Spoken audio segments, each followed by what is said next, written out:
Next दोस्तों शुरुआत करते हैं आज के इस वीडियो को। स्वागत करता हूं आप सभी का इस चैनल पे। तो दोस्तों आज का ये वीडियो बहुत ही खास है क्योंकि कल के दिन की प्लानिंग करनी है। क्योंकि आप सभी जानते हैं कल से एक नया सेशन भी शुरू होगा, नए हफ्ते के लिए भी और नए ईयर के लिए भी। तो फाइनेंशियल ईयर के हिसाब से देखें तो कल का दिन एक बहुत इंपॉर्टेंट रोल प्ले करेगा क्योंकि बहुत इंपॉर्टेंट एक्टिविटी के साथ कल के दिन मार्केट खुलने वाला है। उन सारी चीज़ों के बारे में प्रॉपर डिटेलिंग करेंगे, इसलिए वीडियो को ध्यान से ज़रूर देखें। चलिए आगे बढ़ते हैं, लेकिन उससे पहले एक इंपॉर्टेंट अपडेट। बाजार की अगर रेगुलर अपडेट चाहते हैं तो नीचे डिस्क्रिप्शन बॉक्स में और कमेंट बॉक्स में आपको लिंक मिल जाएगा व्हाट्सएप चैनल का, जरूर फॉलो कीजिए। और इस चैनल के साथ दोस्तों आपको बहुत सारे डाउट्स क्लियर होंगे, बहुत सारे एक्टिविटी के बारे में आपको पता रहेगी। ऑनगोइंग मार्केट में क्या क्या चीजें चलती है, किस कंपनी को क्या ऑर्डर मिलता है और कौन सी कंपनी किस तरीके से फायदा उठा रही है बाजार में और आपको उससे किस तरीके से बेनिफिट मिल सकता है, ये सारी बातें आपको उस चैनल के माध्यम से मिलेगी। इसलिए जरूर जाइए, क्लिक करें, नीचे डिस्क्रिप्शन बॉक्स और कमेंट बॉक्स में भी मिल जाएगा, साथ साथ आपको यहाँ हेडर में भी मिल जाएगा। तो जरूर क्लिक करें उस लिंक पे एंड ज्वाइन करें। आगे बढ़ते हैं, बात करते हैं सबसे पहले बाजार, जो कि कह सकते हैं कल से एक नया सेशन शुरू होगा और इसी सेशन के साथ बहुत सारे एक्टिविटीज हमें देखने को मिलेगी। और इसी एक्टिविटी को लेकर आगे रेफर करते हुए एक इंपॉर्टेंट न्यूज जो कि रिसेंटली अभी हमें देखने को मिल रही है और वो बेसिकली ग्रोथ, इकोनॉमिक ग्रोथ को लेके है।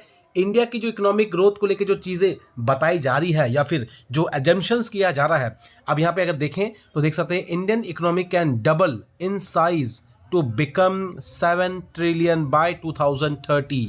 और ये चीज़ें क्यों बताई जा रही है? जस्ट बिकॉज ऑफ जो प्रोजेक्शंस अभी किए जा रहे हैं और जो प्लान्स अभी हैं सरकार के भी, और इनफैक्ट उसके माध्यम से अगर कंपनियों की भी हम बात करें तो काफ़ी हद तक सपोर्ट मिल रहा है। अब ये जो आने वाला नेक्स्ट 5 ईयर्स, यहाँ देख सकते हैं क्रूशल तो ज़रूर है, लेकिन इंडिया की अगर बात करें तो दोस्तों एक बहुत इंपॉर्टेंट रोल भी प्ले होने वाला है।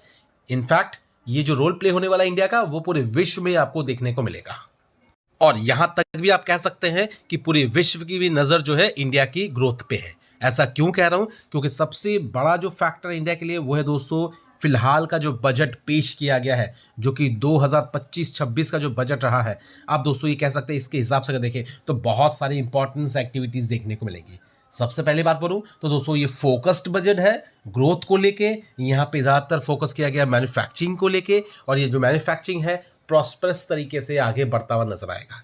देख सकते हैं India should focus on inflations growth where rising per capital income and structural transformation drive suitable and equality prosperity. ये चीज़ें हमें देखने को मिलेगी सरकार के द्वारा। जो चीज़ें प्लान लाई जा रही है वो दोस्तों कह सकते हैं आम नागरिक भी उसका फायदा जरूर उठाएंगे।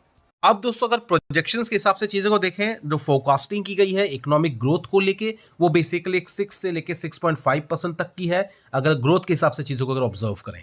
इसके साथ साथ अगर एफडीआई का इन्फ्लो भी अगर देखें, इफ एफडीआई और एफआईज की अगर बात करें तो वहाँ पे भी दोस्तों अब जो है धीमे धीमे इंक्रीज होता हुआ नजर आएगा, क्योंकि मार्केट में कह सकते हैं जो इन्फ्लो देखने को मिल रहा है फिलहाल एक बहुत इंपॉर्टेंट टर्न अराउंड पॉइंट हमें नजर आया है पिछले लगभग एक हफ्ते के दौरान। अब रही बात प्लान्स जो सरकार लेके आ रही है फिलहाल इन्वेस्टिंग पॉइंट ऑफ व्यू से भी, जो कि एफडीआईज के लिए स्पेशली होने वाले हैं, वो भी एक बहुत इंपॉर्टेंट वैल्यूएशंस इंडिया के अंदर में क्रिएट करेंगे। अब दोस्तों अगर बात करें तो कुछ इंपॉर्टेंट ट्रिगर पॉइंट्स, जो पहला ट्रिगर पॉइंट है फिलहाल वो है 2 तारीख के लिए। हालांकि अगर बात करें तो ऑनगोइंग जो इंडिया यूएस के बीच में बायलैटरल ट्रेड डील चल रही है ऑलरेडी, जिसके राउंड ऑफ टेबल्स अभी भी होना बाकी है, जो कि मीटिंग्स के रूप में होंगे, क्योंकि पहला कह सकते हैं चरण ही अभी कंप्लीट हुआ है। और उसी पहले चरण के मुताबिक अगर देखें तो इंडिया की जो प्रॉस्पेरिटी है या फिर इंडिया की जो कह सकते हैं ग्रोथ है वो एक तरीके से देखने को मिलेगी। यहाँ पे कह सकते हैं प्रेसिडेंट ट्रंप ने भी कहा है कि बहुत अच्छा बिजनेस होगा इंडिया के साथ, और ये पहले ट्रांजेक्शंस ऑफ मीटिंग की सारी कहानियां हैं। इसके बाद क्योंकि दोस्तों यहाँ पे राउंड ऑफ टेबल बहुत होने वाला है, क्योंकि ये जो भी बायलैटरल ट्रेड है ये कह सकते हैं सारी चीज़ें कंप्लीट होगी by the end of this year, जो कि 2025 है। ये एक पहला ट्रिगर पॉइंट है जो कि फिलहाल कह सकते हैं मार्केट को एक ऑब्जर्वेशन के रूप में नजर आएगा। लेकिन जो सेकंड जो पॉइंट है इंडिया के लिए वो है बेसिकली रेसिप्रोकल टैरिफ का डर, फियर कह सकते हैं, क्योंकि इंडिया ऐसा कहें कि दोस्तों सबसे ज़्यादा ट्रेड टैरिफ लगाता है अगर अदर कंट्रीज की बात करें। तो इसी के हिसाब से अगर ये चीज़ें कह सकते हैं जो कम हुई हैं फिलहाल, तो अगर बात करें तो बहुत सारे ऐसे सेगमेंट्स हैं जहां पे इंडिया ने अपने टैरिफ प्लान्स को कम किया है, चाहे दोस्तों ऑटोमोबाइल इंडस्ट्रीज कह लें या फिर अदर सेगमेंट्स की बात कर लें। लेकिन यहाँ पे ये मेन मुद्दा ये नहीं है, लेकिन मेन मुद्दा ये है कि इतना कम करने के बावजूद अभी भी टैरिफ के जो परसेंटेज है वो अभी भी थोड़े ज़्यादा ही हैं।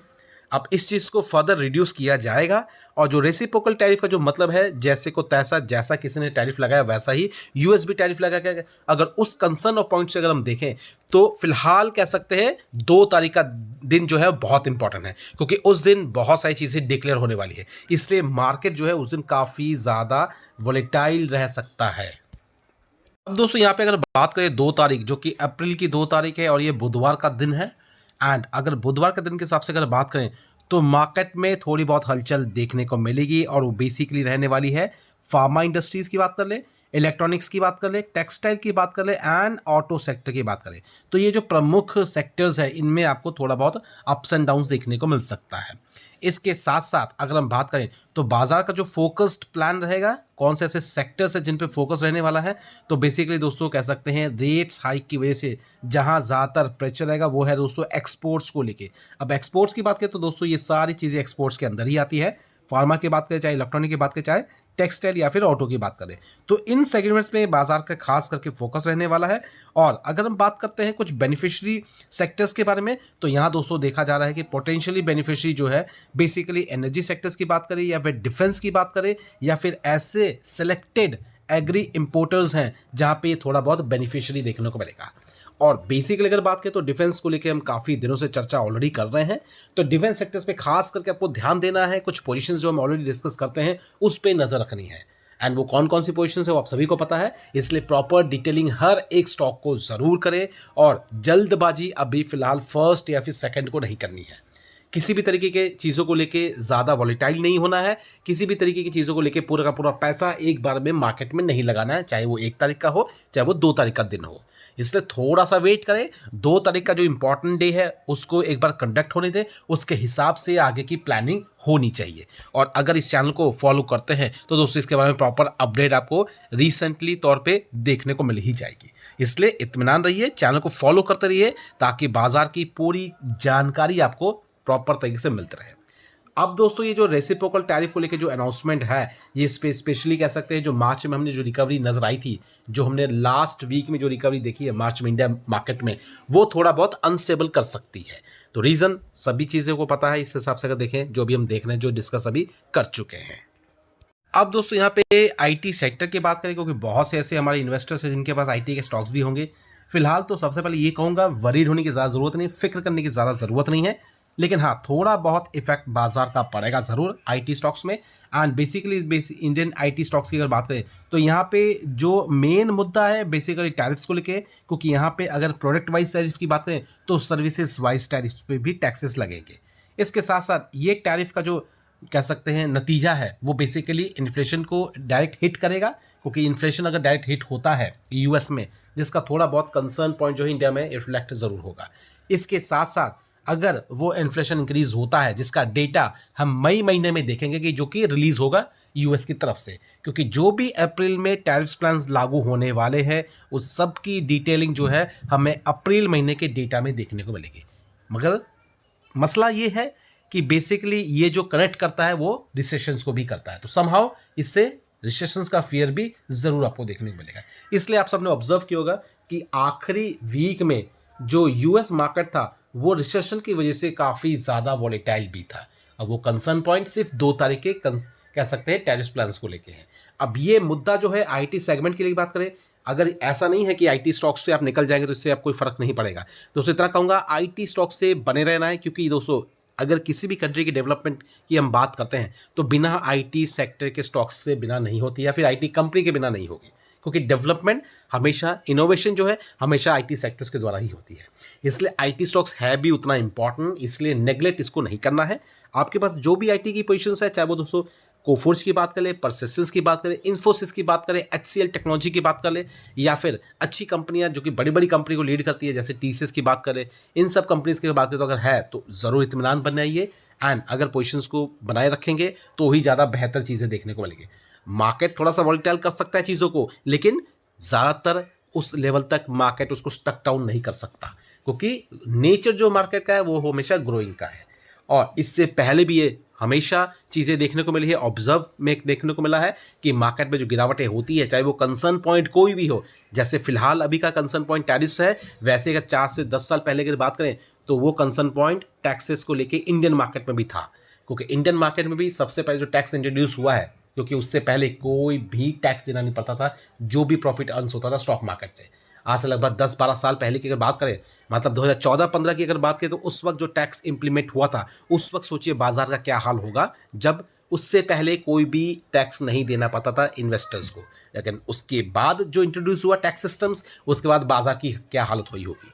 तो ये चीज़ें कहना चाहूँगा, अगर उस वक्त बाजार स्टेबल होकर आगे बढ़ा है तो इस वक्त भी ज़रूर बढ़ेगा, तो पैनिक होने की ज़रूरत नहीं है। इस सब जो जितने भी हम ट्रिगर्स पॉइंट्स हमने जो आज के दिन डिस्कस किए हैं, ये कल के दिन आपको काम ज़रूर आएंगे, क्योंकि कल मार्केट जो है इसी कह सकते हैं पोजीशंस के साथ आगे बढ़ेगा और इसी कंसर्न पॉइंट के साथ आपको ट्रिगर्स उसमें देखने को मिलेंगे। फिलहाल इतना कह दूँ, कुछ समय है, कुछ टाइम है, टाइम फ्रेम के हिसाब से इन चीज़ों पे ध्यान रख सकते हैं। कल मॉर्निंग का जो समय है, सबसे पहले बात करें 9:15 से लेके 9:30 का जो टाइम फ्रेम है बहुत इंपॉर्टेंट है। बाजार इस समय को लेके काफ़ी ज़्यादा वॉलेटाइल रहेगा। उसके बाद का जो नेक्स्ट टाइम रहेंगे वाला है वो है दोस्तों लगभग 10 बजे से लेके लगभग 11:15 बजे तक का। इस वक्त मार्केट थोड़ा सा ट्रिगर करेगा, ऊपर की तरफ या नीचे की तरफ वॉलेटाइल रहेगा मार्केट। इसके बाद जो नेक्स्ट टाइमिंग होगी वो दोस्तों होगी लगभग 11:30 से लेके लगभग 12 लेके 12:15 बजे तक, मतलब 11:30 से लेके 12:15 तक का जो टाइमिंग रहने वाला। इस दौरान मार्केट थोड़ा सा वॉलेटाइल रहेगा, क्योंकि यूरोपियन मार्केट की ओपनिंग होती है उस वक्त। ये चीज़ें हमें देखने को मिलेगी। और इसके बाद की जो टाइमिंग रहने वाली है वो लगभग दोस्तों इवनिंग की टाइमिंग, मतलब कह सकते हैं 2 बजे से लेके 2:15 तक का जो टाइम रहेगा वो भी मार्केट के लिए थोड़ा सा टर्निंग पॉइंट रहने वाला है। इसके बाद का जो नेक्स्ट पॉइंट कवर किया गया है वो है दोस्तों बेसिकली 3:15 से लेके 3:30 तक का, और ये भी टाइम जो है मार्केट के लिए थोड़ा सा क्रूशियल रहेगा। तो ये जितने भी टाइम फ्रेम्स हमने जो डिस्कस किए, इस टाइम फ्रेम के अकॉर्डिंगली ज़रूर ऑब्जर्व करें मार्केट को, और किस तरह से पैटर्न बनता है उस हिसाब से चीज़ों को आगे लेके चलें। ये आपको बहुत हेल्प करेगा दोस्तों। जो टाइमिंग हमने बताई है ना, डिस्कस की है, वो टाइमिंग के हिसाब से आप चीज़ों को मार्केट को ऑब्जर्व करेंगे, उस वक्त आपको ज़रूर बेहतरीन चीज़ें देखने को मिलेंगी। फिलहाल अभी वीडियो को अभी वाइंड अप करते हैं, आने वाले नेक्स्ट वीडियो में बहुत सारी चीज़ें और भी कवर करेंगे, इसलिए वीडियो को नेक्स्ट टाइम भी हम जरूर उसको प्रॉपर डिटेलिंग करेंगे, इसलिए वीडियो को जरूर देखें। मिलते हैं दोस्तों अपने नेक्स्ट वीडियो में। Thank you for watching and bye bye.